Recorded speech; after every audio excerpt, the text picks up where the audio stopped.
What are we doing here? And where are we gonna go? It's like we just woke up one morning, and then it's welcome to the show. Don't ask any questions, just go with the flow. Make as much money as you can, and try your best not to get broke. Copy everything you see on the TV, from the hairstyles to the clothes, and don't think too often, just do exactly as you're told.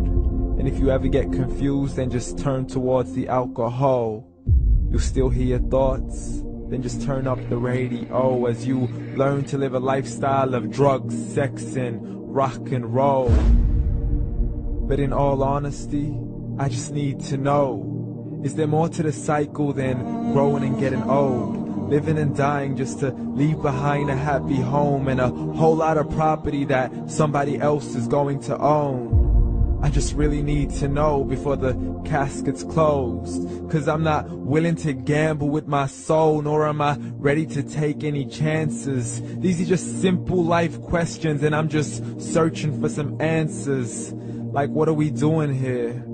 And what is our purpose? How did we get here, and who made us so perfect?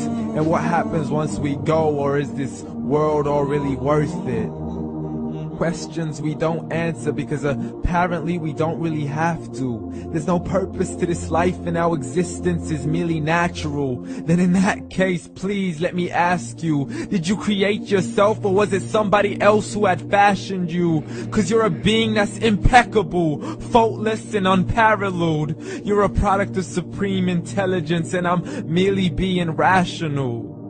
For there isn't a camera on this earth that can come close to the human eye, nor a computer that can compete alongside the human mind. And if the whole world was to come together, we wouldn't be able to create a single fly. So many signs, yet we still deny. As science tries to justify that all this could come from none, when it's a simple sum. 0 plus 0 plus 0 cannot possibly ever give you 1. So from where did all this order come? For everything has its origins, a maker, a creator of its own. I mean, the only reason you're watching this video is because somebody had to press upload.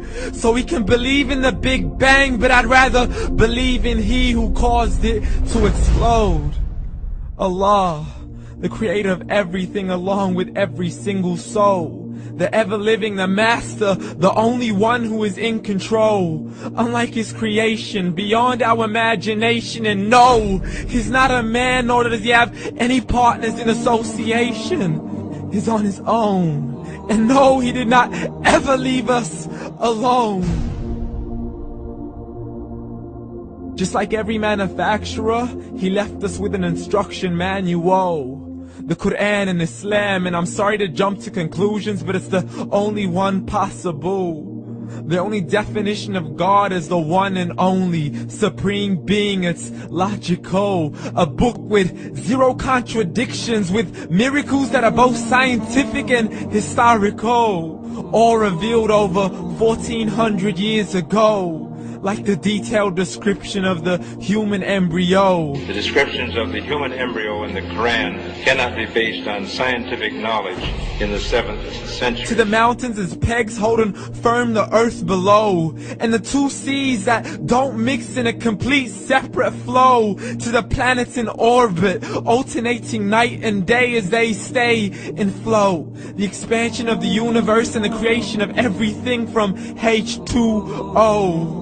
To the stories of the past and the preservation of Pharaoh. To identifying the lowest point in the land where Persia defeated Rome. The gushing fluid that created man in the glands between the ribs and the backbone. And not a word has changed, it's still the same. So please explain how all this was known over 1400 years ago. To a man who couldn't read or write, as he would recite whatever the angels spoke. And if you still don't believe, please try to come up with something that's even close. But you can't, so we took God as a mockery and his messengers as a joke. Muhammad could not read or write. How's somebody who can't read or write gonna start a religion? Dismiss the scriptures as legends and tales of the ancient folk, as we live life according to our whims, desires, and hopes. saying this life is the only home we will ever know. We will live then die, then simply turn to bones. YOLO! Correction, after the grass dies, the rain arrives and it regrows, and Allah promises to do the same thing to your very soul and bring you back from your very fingertips to your toes, as the all-seeing supreme being watches us so close, and we are surely being tested in our wealth, our health, and our self, and everything that we've been blessed with. So believe, for we will surely be resurrected and be brought back to our Lord and account for every single deed, as He hands us our books and orders us to read. From the bad to the good and everything in between. You yourself are sufficient for your own accountability, so don't be mad at me. You are the one who thought He wouldn't come back to me. I gave you a whole life long to search after me, but you were busy in all that which was temporary. So read, and glad tidings to all those who believed. And if you disbelieve, read. And don't let that day be the first day you find out what your life really means. Read.